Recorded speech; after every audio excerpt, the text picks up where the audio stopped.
All right, you want to lose 30 pounds in 90 days? Yeah, I bet. Who doesn't? You want to do it and you want it to be extremely easy, of course. I can do this, I can make this happen, I can even show you, but the reality is, you know you, and I have a feeling I know you too. But anyway, welcome to Walk Talk Vent. Let's do this. Hi, guys, welcome back. Check this out. We're going to have a wonderful show today. You're going to absolutely love our guest. So, we're here with Marna Thall from thinwithin.com, which is the name of her website. But the name of her YouTube channel is Thin Within. Marna is going to go over something that she noticed to help herself with weight loss, and now she helps others achieve it by basically studying the habits of skinny and thin people. She started noticing a trend. So, we're going to talk about that here in this first video. And then we're going to check out a second video on how to apply some of these things that she learned. So I think you're going to really love what Marna has to say.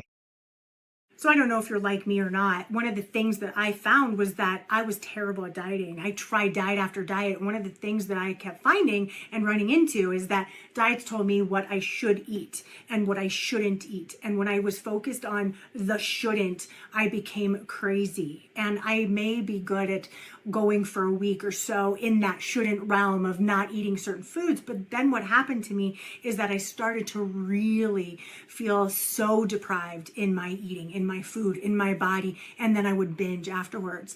And so one of the things that I thought years ago was that, oh my gosh, if I wanted to lose weight, wouldn't it make sense to learn from people who make it look easy and effortless? And that's when, in my effort to lose weight, I started interviewing as many naturally thin people as I could get my hands on. I wanted to know, what do they do? How do they think? How do they act? How do they relate to food at restaurants? How do they deal with food pushers? What do they think when they have cravings? Do they have cravings? How do they start eating? How do they stop eating? I just had so many questions because there was something I knew going on in my head and in my body that seemed different than what was going on with my friends and my colleagues and people who were around me, who just made being thin look and feel so easy.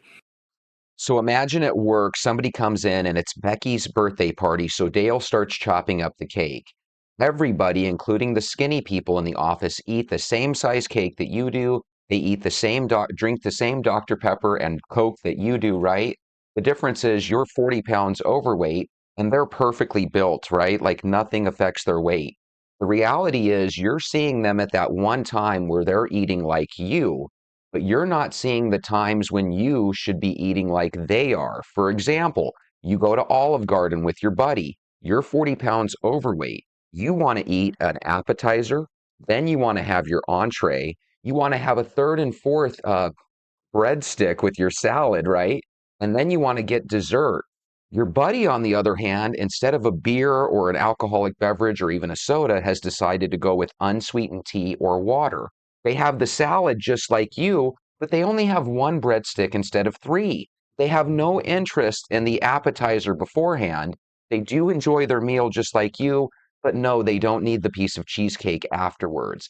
That's the difference between your skinny friends and your overweight friends. They choose to eat better all the time.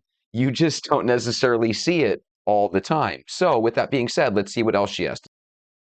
And so, in my efforts of trying to understand them and interviewing them and starting to then copy them, one of the things that I found is that there were these themes, there were these ways of showing up in relationship to food and with food and their mindset that really helped create a lighter, healthier body for them. And when I started copying them, what I started to find too is that my body started to slim down, but it started to slim down not from a deprivation standpoint, but from a get to standpoint. And so instead of nots and shouldn'ts and have tos and shoulds and musts, instead of having that language in my brain, I started to shift all that. And what I would love to do is share with you some of these themes that I learned from the Naturally Thin. I think it'll really help you see how you can start slimming down in the way that I learned from hundreds of people who made being thin and light and healthy just part of their everyday world. They don't even give it a second thought. You know what she doesn't think of, and maybe she does if I learned, a little bit more about her and watched every single video. But you want to know where naturally thin people learn it from? Because it's not necessarily their parents. What happened is when they were kids, they walked to school. What happens is when they were students, they were also athletes. So after school, they played baseball, they wrestled, they were on the softball team, they played volleyball, right? After that, they walked home. Instead of being inside all the time, they wanted to be outside, and many of them get gym memberships, right? Meanwhile, you, on the other hand, maybe your school was important, so you wanted to focus on your grades.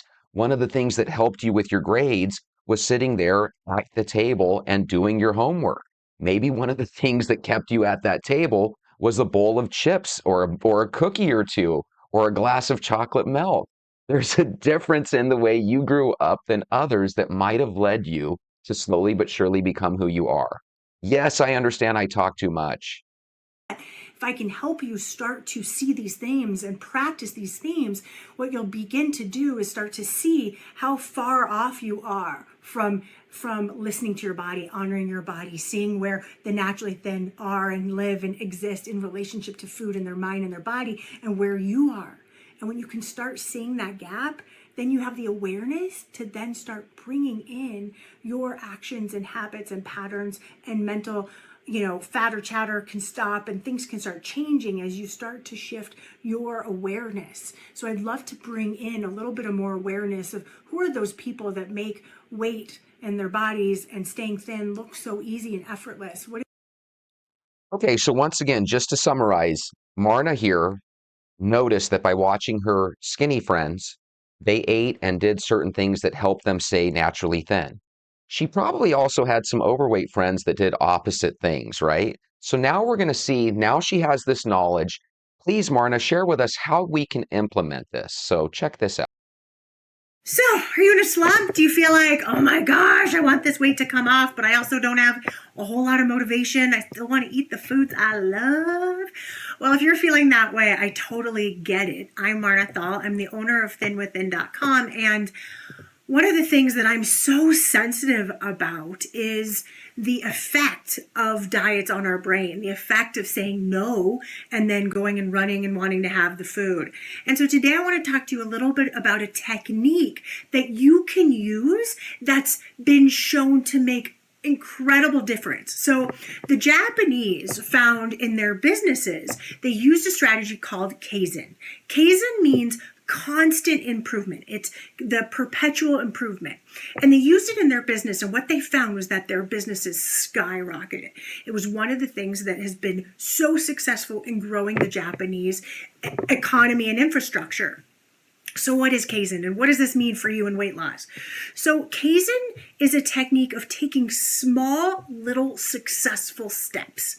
And when it comes to weight loss, if you feel like you've got 20 pounds, 80 pounds, 40 pounds, it can feel daunting. If you've got 5 pounds, it can feel daunting and overwhelming. Like, how is this actually ever really going to come off? And what can you do?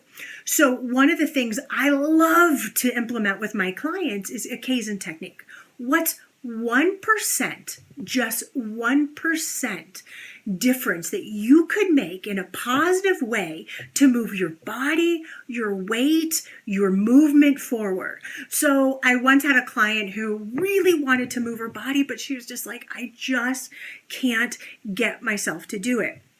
She had a lot of pain when she was exercising and moving. She just couldn't get herself to do it. So I said, are you willing? Those are the key words. Are you willing gives your brain the information where you get to be in charge instead of somebody telling you what to do. And we all want to be in charge of what we're doing and what we're saying and what we're experiencing.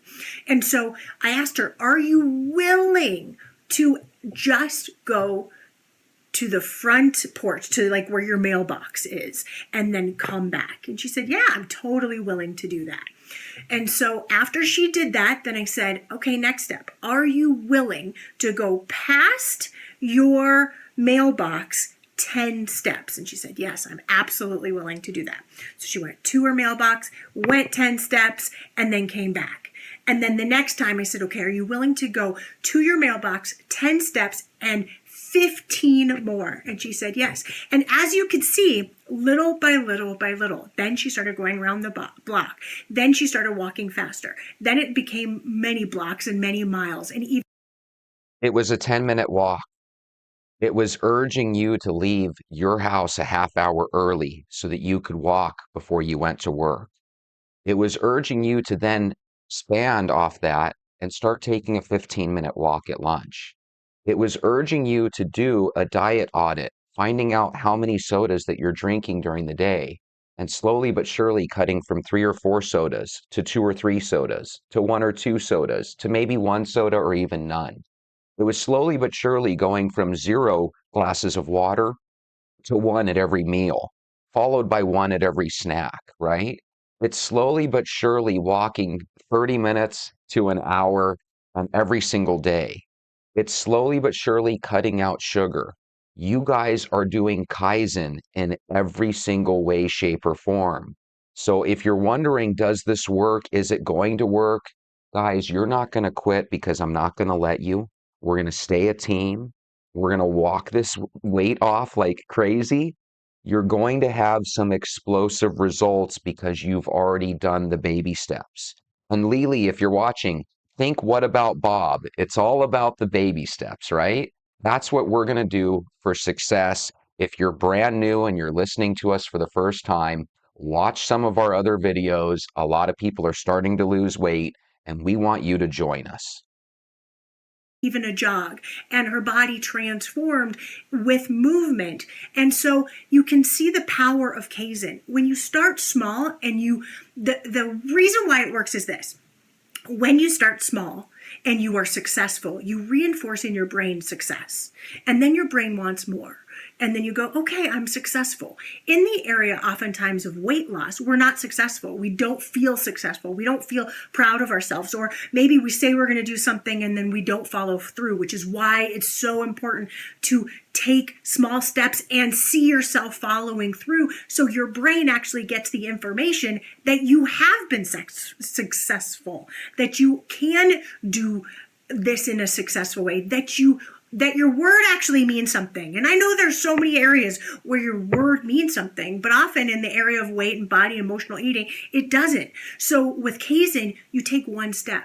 So another example, if you don't want it to be movement, maybe you say, that's not where I want to do it, but maybe, I teach a lot of intuitive eating, of listening to your body. So eating when hungry. It may be taking one meal and eating when your body is hungry. One meal, that's it. And then going to 2 meals, and then going to 3 meals if that's been successful. See, when you start seeing success, it builds on each other. You feel confident, you feel good, you feel proud of yourself, and then you want to do more, which is why my clients oftentimes, when they really get how to eat, think, and live thin, they're like, oh my God, this feels so good. Can I look into nutrition? Nutrition comes out of a place of feeling good, not out of a place of being forced. And that is motivational. That is exciting. That's powerful.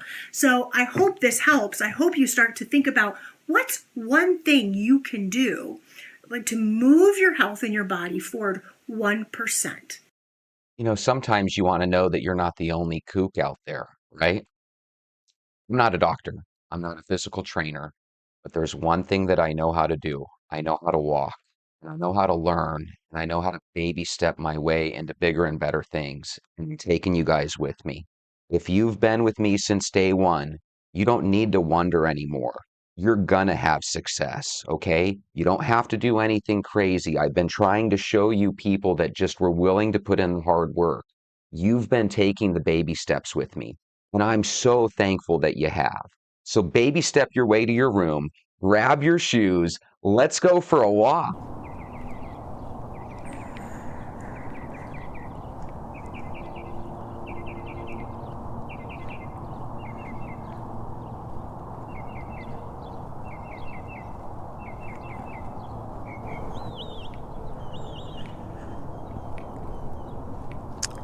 Good morning, Venters. How are you?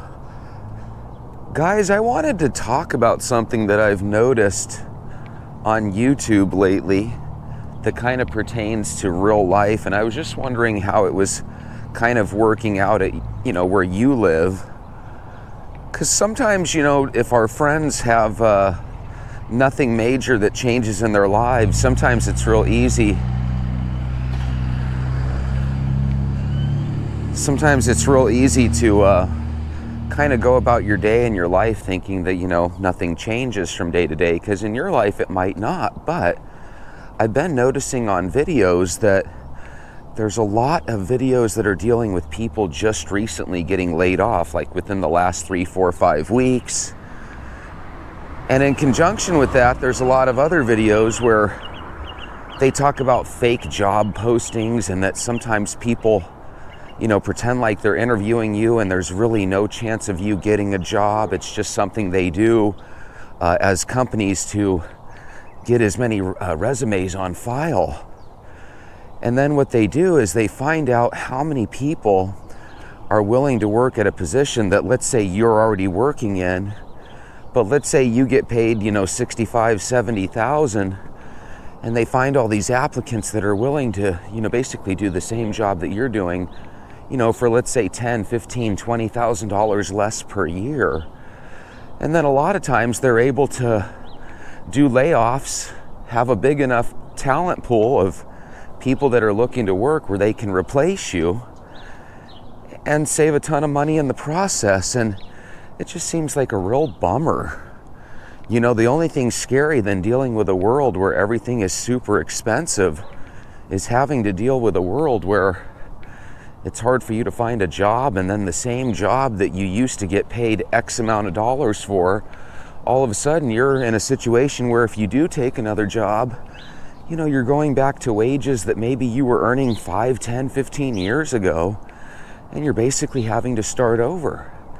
Now, hopefully, you're not in that situation. And as of today, I'm not in that situation. But just knowing that those things can happen and that they are to certain people, God, that's got to be a real tough deal. If you're one of my viewers that might be unemployed currently, and maybe you're dealing with that situation now, or maybe you have dealt with that situation, I'm sorry that you're going through that. I don't really have any bits of advice other than, try to save the money that you do have and stretch it out as long as you can go, because what other advice can a friend give than good luck, Good luck. Those are things that can just ruin a relationship. They can ruin a life. They can ruin a positive future, just like that. A company can simply have a meeting of their shareholders and decide that, hey, our quarterly prognosis is not looking where it needs to be, and in order for us to keep our shareholders happy, we might have to do some cuts so that we can raise some funds so that our ledgers don't look so negative. And when that happens, a lot of times lives get kind of ruined. But you want to know something interesting? Usually when people get let go, it's kind of a blessing in disguise. Have you ever had a situation where you were let go, you were depressed for a couple days, maybe even for a couple weeks, but then, maybe you get lucky, find a job that's actually a little bit less stress, a little bit more pay, and you're off and running, and you realize that, hey, not every dark cloud is without a silver lining. Sometimes positives can emerge out of these negative situations, Sometimes changing a job could lead to you, finding your new best friend or your new significant other, although I don't recommend you find your significant other through the workplace, because nowadays that can lead to you not being eligible for working in the future if things go wrong, But it's interesting, as I walk, there's so many things that kind of cross over into your mind, and so many pitfalls that people fall into in life. And sometimes you're just fortunate. Sometimes you have a job that you really enjoy that's maybe not in financial straits. Sometimes when everybody else is getting fired, you might get called in the office and get a raise.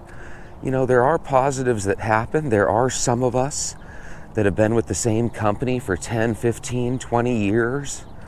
My buddy Juan's been working where I work. My buddy Juan's been working there for going on like 16, 17 years.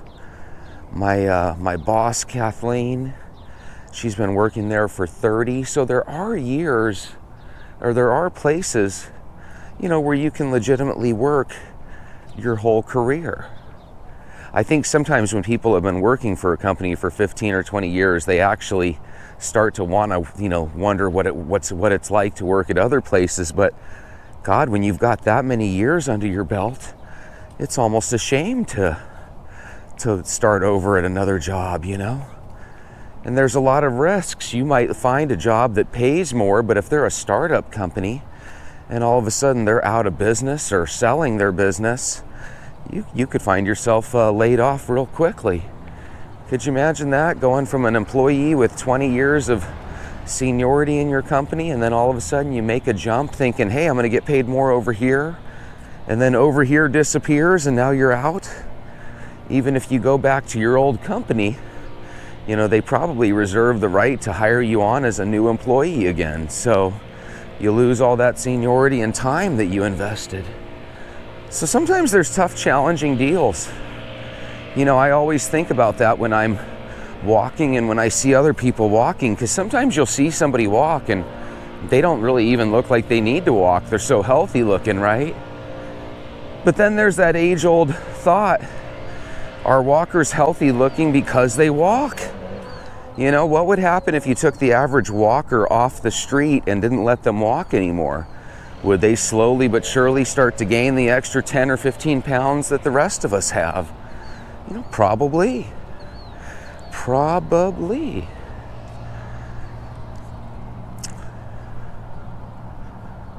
God, it is absolutely gorgeous out right now.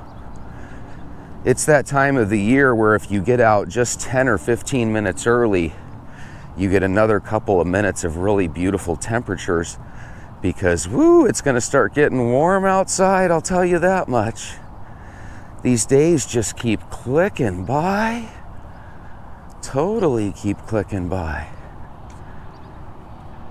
If you know anybody that's going through the layoff situation, or if you know somebody that's maybe trying to reinvent themselves, trying to change careers, I hear about AI all the time, and how AI in the past and automation and industry in the past led to a lot of people in the blue collar jobs, having to reinvent themselves, right? Because the machines took over, and there's machines that can dig a trench that would normally take 100 men to dig it. A machine can dig it up in a matter of minutes, right? So a lot of times there were jobs that were lost because machines took over.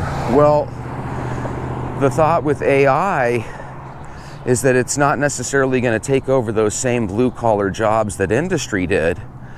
Instead, it's going to take over a lot of white collar jobs. When I had my surgery done, my surgeon used the Da Vinci robotics system. So he's literally, playing with the video game while the machine is doing the surgery on my body. Very futuristic, right? And that's how it is now. In the future, hypothetically, you could take the doctor out of the equation. Have a program in there that's running the video game, that's doing the surgery on you. Through artificial intelligence, they can probably ultimately get to the point where the artificial intelligence could actually do a better surgery than even the best trained surgeons in the world. Now, there might be a surgeon watching this that rolls their eyes and says, yeah, good luck with that. And to be honest with you, for the first 10, 15, 20 years of any type of technology, I'd probably rather go with the skilled hands of the surgeon. But if they can prove ultimately that robots and artificial intelligence can do surgeries better, you might have a situation where surgeons go the way of the dinosaur. You might have a situation where doctors go the way of the dinosaur. A lot of people are using these, these like apps where you can talk one-on-one with a doctor from the convenience of your home via your cell phone. And in the future, wouldn't that be crazy if you think you're talking to a doctor and you find out it's just artificial intelligence? Because that could happen, right, in theory? And what would you do if you found out that good old Dr. Jones was never a human being and that you're talking to a robot or artificial intelligence, right? That could be That could be something else. Could you imagine having a heart-to-heart talk with some artificial intelligence? That would be crazy. The artificial intelligence sits you down and is like, Jesse, we have some problems with your cholesterol. Oh my goodness. That would be something else. Could you imagine if all of a sudden you had, 10, 15, 20,000 surgeons all of a sudden trying to reinvent themselves in the job market? I guess the interesting thing about surgeons is sometimes they are so successful and make so much money, they might make enough over a 5 or 10 year period to survive them the rest of their lives. Because any surgeon you meet's probably going to own 1 or 2 Mercedes, a couple of Teslas, right? The best of the best. And I guess deservedly so, right? When you're doing surgeries on people, you're kind of like usually the last option for folks.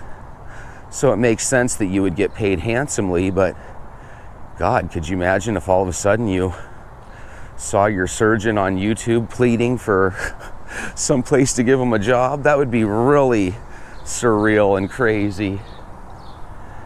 Have you ever had a situation in the past where you had to go through a layoff? Was it humiliating? Was it something that you actually looked forward to? Sometimes we want to quit jobs, but it's just not in our DNA to be a quitter. And so sometimes getting laid off or fired might be, an additional blessing in disguise, because maybe you were trying to find the words to resign and, now you're in a situation where you don't have to come up with those words, Very interesting, the things that we as humans have to deal with. So imagine you have this bummer situation where you get laid off. It's already a dystopian situation because, even though you've got the nicest phone and the nicest apartment and a really beautiful car, all of a sudden you don't have any funds coming in to pay the bills on those various things.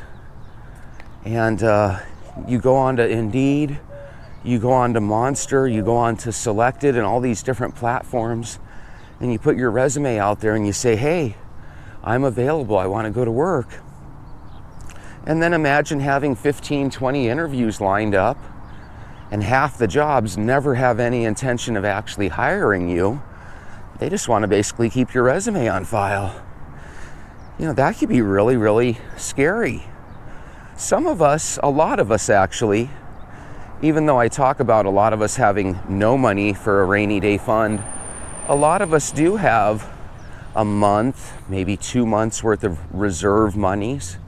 Some people are lucky and fortunate enough to have saved up enough for 5 or 6 months in case something happens. But I'll tell you what, even if you have 4 or 5 or 6 months worth of funds saved up for the situation where you do get fired or laid off, it must still be depressing to see those thousands of dollars just dwindle to nothing like that. Because if one thing I've learned, take this year for example, we're already 5-6 months through it, right? If you go back to Christmas, that was 6 months ago already. So it doesn't take long for 6 months of funding to dwindle down to nothing. And what the heck do you do as a human being when you are down to nothing? Do you slowly but surely get evicted? Because if so, now your credit's bad. Good luck.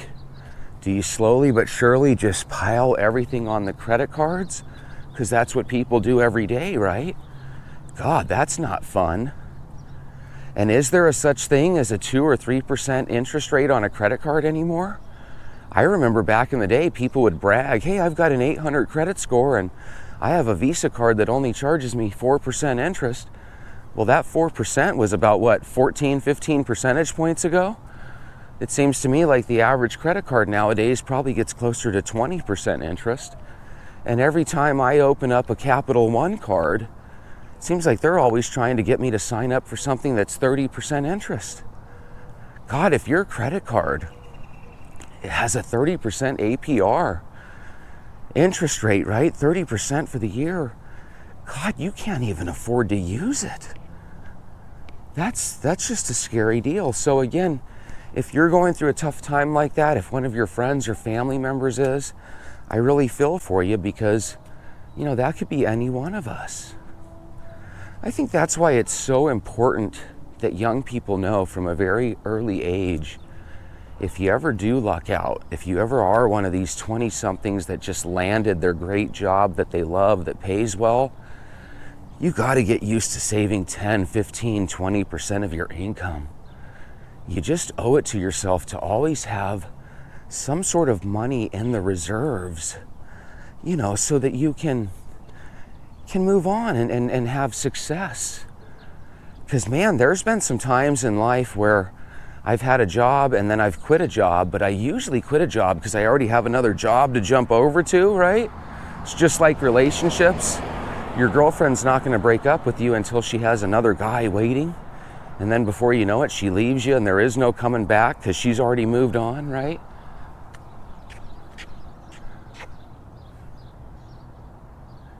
This is a different one from yesterday. Guys, look, there's another little free library. Littlefreelibrary.org. Take a book, share a book. That's different than the one we saw on the other street. How interesting. So now there's one on both streets. That's pretty cool. I think that's a different one than yesterday, because the one yesterday had 2 doors on it and that one had 1. I'm a little thrown off now. Are we on Acoma or Evans? I'm pretty sure that's a different one, but still. Is that the same school? Is that the same one? Did they add another one? Anyway, I'm kind of shell-shocked for no reason. The main thing is get one of those little library drop-off books for your house if you can, guys. That's a cool thing in the neighborhood. And I was right, it's on a completely different street. The other one was on Evans, so yeah. I didn't even notice that. God, you guys see me walking this route constantly. How did I not notice that? That's bizarre. So yeah, those little libraries are just sprouting up everywhere now. Very, very cool. That means on another street in the neighborhood, we probably have one too that I just haven't noticed yet. Sometimes I go through the same little route here in the morning. Usually when I walk in the afternoons and stuff, I'll try different routes. Maybe this weekend I'll take a car ride to a different little part of town and we can take a look at a different little area. I don't know if you guys even check out the background or if you guys even watch while you're listening to me. But sometimes it's fun to take a walk in different areas. I'll tell you what's going to be real challenging and a little embarrassing is when I have to take those walks inside the mall. But maybe when I do that, maybe I'll have some sort of t-shirt, you know, urging people to walk with me while they're in the mall. They can take a look. You know, that's one thing about my channel that's interesting that I've noticed. Sometimes people subscribe and then they'll go through from the beginning and they'll kind of binge watch some of the videos, which is kind of interesting. I don't know if I would be fun to binge watch, you know, but I suppose if you just got laid off work and you have nothing better to do, why not binge watch Walk Talk Vent? So anyway, the moral of what I'm saying, the moral of the story is have empathy for those that are going through layoffs. Have empathy for those that are sincerely stuck laid off and trying to get new jobs but are having struggles and tough times doing it. And whenever people do get a new job, just know that might be a downgrade for them. Wouldn't it suck if you're making 50, 60 grand a year or something and all of a sudden you're forced to take a part-time job that maybe pays closer to 25 or 30? God, those are things that can just really make a nice, fun, enjoyable life miserable. A lot of times with those lower paying jobs, a lot of times you find out that you end up working harder than you ever have before. Some of the low paying jobs that I've had in my lifetime, they were truly miserable jobs because it was like nonstop work. I remember my first job, I was working in a movie theater. That is a great first job, by the way. But it must be different now because now when people go to the movies, you know, people only go to the movies when something new comes out that everybody loves. Now, the good news is with these Marvel movies, there's always plenty of people willing to go see them. But it used to be that every week there was a handful of good movies that you could go and see. And every time I go to the movies now, the selection usually isn't the best. As a matter of fact, I think that's where you can honestly say the movies have kind of downgraded over the past decade or two. I feel like America's kind of lost its love affair with the movies. My daughter sent me a picture of their projector. I guess they went to Costco or Amazon or someplace and bought a projection TV. So the picture is them sitting in their backyard projecting a movie onto the side of their house wall, you know, their wall of their house. And what's really cool about the projectors, if you're in the market for a TV, if you buy one of these 4K or 8K, you know, TVs, you know, you might be down a couple $1,000, but if you get a projector TV, God, you can get those for under $100. And a lot of times their screen quality is 1080, so, you know, the picture looks fantastic. And instead of a 30 or 40 inch TV, you know, the projection has the ability to have a 100-inch TV out there, this gigantic screen. If you ever have owned a projection TV or one of these projectors, tell me if you like it in the comments. I own one. I actually use it as my TV. And one of the things that I noticed is in the room that I have the TV in, you know, it doesn't take up any room at all. My projector is like this, it's smaller than half the size of a shoebox. And I basically have it pointing at a wall so that when I want to watch something on TV, I just watch it on the projector. Yeah, but Jesse, you got to watch those in the dark, otherwise you can't see it, which is true. So a lot of times during the day, if I want to watch my TV, I have to like darken the room, which isn't always optimal. But I have normal, you know, regular TVs throughout the house as well. But I just really like my projector TV when it comes to watching sports or when it comes to watching, you know, movies and stuff. God, when I was younger, I used to love the movies, and I would talk to the older generations and I would say, hey, you know, why don't you go to the movies with us, you know, blah, blah, blah. And a lot of times people would say, you know what, I haven't watched a movie in 20 years because, you know, the archetype of all movies has already been done, right? In other words, man versus nature, man versus self. Every single movie that you watch has really already been done. And as you get older, you start to realize, yeah, that's true. You know, I suppose if you're watching a movie about a time machine, I suppose that's the Back to the Future archetype, right? And it probably goes all the way back to the movie The Time Machine with H.G. Wells, right? And yeah, so I can see how people get soured on movies because movies are, you know, they're not really coming up with original ideas. And the argument back then that people would give me is that there is no such thing as an original idea. Every movie category and theme that you've ever watched has already been done, right? But I never really understood where they were coming from until now. Because now, let's be honest, every 3 or 4 months, you've got a new Marvel movie that's come out or a new sequel to a movie. It seems like every movie, like, you know, hey, what part of Saw are we up to? Saw Part 30, you know, Star Wars Part 30, Marvel Part 70. There's no new movies. Just remakes and movies that people are looking forward to because maybe they follow the DC or Marvel universe. But for the rest of us that are kind of DC and Marveled out and Star Wars'd out, you know, there's just not very many movies that pop out anymore. And that's kind of crazy because out of every movie that ever has been popular, like 90% of them have done remakes and part 2s and part 3s. Are you guys like me where you're tired of seeing, you know, remake number 40 of a movie? You know, part 17 of a movie? God, that just makes you start to feel like nobody has any imagination anymore. And a lot of times books that are popular for kids and adults, I don't know how some of these books and stuff get popular. They always seem weird nowadays. I feel like we are in a little bit of a Twilight Zone world. You know, you used to have things that were just different. It felt like we used to have really good inventions and stuff, and now the only thing we ever invent is more apps on our phone. Everything about the future is attached to the internet and our phone and stuff. And yeah, that just gets real unsatisfying after a while.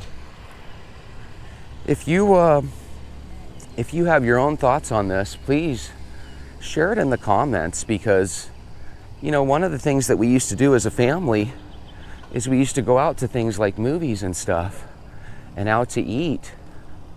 But my God, even going out to eat and stuff is an adventure nowadays, because it seems like the real good restaurants are more packed than ever, because the lesser known restaurants can't even survive.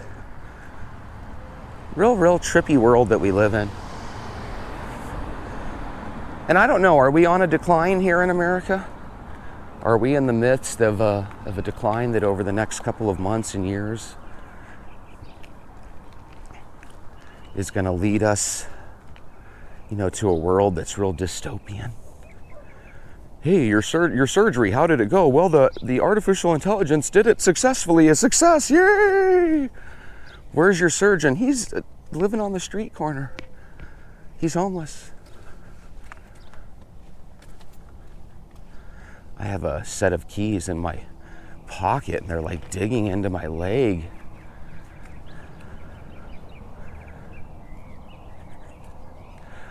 So let's tell you how I'm going about with my clothes. You know, one of my goals through all this was to be able to fit into all my clothes. Believe it or not, I still have a couple of pairs of shorts that I can't seem to fit into. God, I've never had a situation where my clothes were digging into my skin like I do now for some reason. Hey, it's Friday for me, TGIF. I understand that it's Saturday for you. Guys, we're going into the last month. Super duper important that you stick to the plan. If you guys want to take a couple days at day 90 and stuff, you know, that's up to you, but I think the plan for me is just right after day 90, we're going to go to day 91 and keep it going. Yeah, so a couple minutes ago I told you it was absolutely beautiful. Well, a couple minutes later, now the sun is shining on me and it doesn't feel so nice anymore. It literally feels 10 degrees warmer than it did just 10 or 15 minutes ago. 10 or 15 minutes ago, it felt totally awesome. Now it feels like, holy moly, get inside, it's hot. Just like that, 10 or 15 minutes, just a couple of degrees of rise out of the sun, and before you know it, you're sweating your gourd off. Hopefully you girls aren't sweating your gourds off. But if you guys are, I understand what you're going through. Anyway, my plan this weekend is to take a look at a friend of the family's vehicle. I'm always a little antsy about buying stuff from strangers, so even though this person's a friend of the family, they might not necessarily be a good friend, you know, and I don't want to go down there and have a situation where a family mechanic made a car where it rides good for a couple of days or a couple months. I always feel like that's going to potentially happen, and I don't want to have that thought on my brain at all. I'd like to think that a friend of the family would sell something that's a worthwhile vehicle, but you want to know what I've noticed in life? It's usually when vehicles start having problems that people start thinking, maybe I'll sell this bad boy. And when you know everything in the world is expensive, a lot of times people get dollar signs in their eyes and they start to think about, you know, hey, I want to get $10,000 for this vehicle, and if someone's willing to pay me for it, you know, the problem that the vehicle's going with will become their problem. And if you have too many people like that in the world that are potentially selling lemons, you know, the last thing I want to do is go drop a lot of cash for a lemon.